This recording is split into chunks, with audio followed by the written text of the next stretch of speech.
U7 Buy gives you the fastest and safest ways to upgrade your squad, with so many positive reviews showing its great credibility, along with 24/7 online customer support. And now you can earn an extra free coins for your every order. So don't miss out on the opportunity for up to 4 million free coins. So be sure to use code CV3 on U7 Buy for 8% off. Link is in the description. We had a very big issue. The centre mid position was vacant and we needed somebody to fill it. And so it has now been filled by Tots, Gravenberch, and Tots, Lewis-Skelly. And today we're going to be finding out which card is better between the two in the centre mid position. Which card should you pick up? As this will be a 2-in-1, a player comparison and a player review to see if these cards are wondrous, mid, or doo-doo. And I'll be letting you know all of that by the end of this video, as well as telling you the best ways to use these cards if you do end up deciding to buy one of them. You'll also learn their goal contributions by the end of this video and certain metrics we'll use to compare the cards. So make sure you stay tuned for that. But we have to break down these cards into 6 categories. So let's start off with the first one. Let's talk about the pace. So off the bat, who did I notice that felt really quick with the ball? We're gonna start off with Lewis-Skelly. With this type of card, I do recommend that if you have the space, don't mind sprinting with him because he's got the speed. He can get into space for sure with tremendous speed. But what about Gravenberch? I ain't gonna lie. Using this card, he's not slow at all either.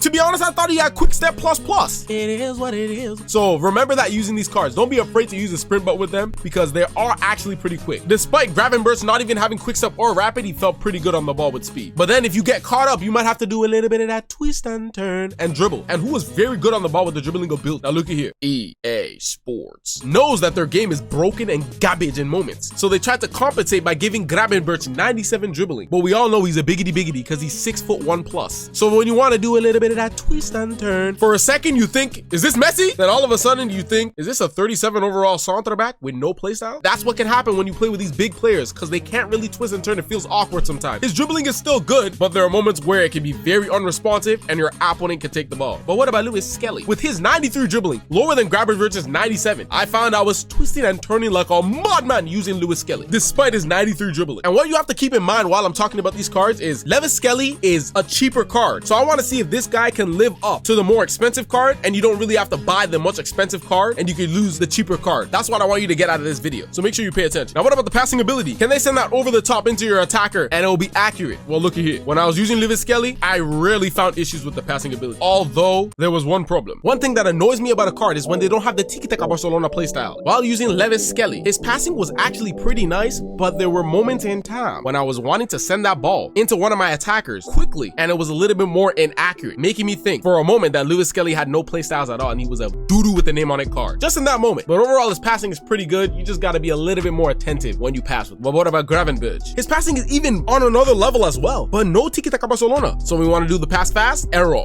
And it annoyed the heck out of me. I literally wanted to go head first into the monitor at that moment. But it is what it is. We move. But what about physicality? Who's got that brute gorilla strength? Well, look at here. The thing about the way FC works, when you're a big player, your strength is obviously higher in this game, no matter what the rating is. And Lewis-Skelly is a 5'8" player, and he has bruiser plus.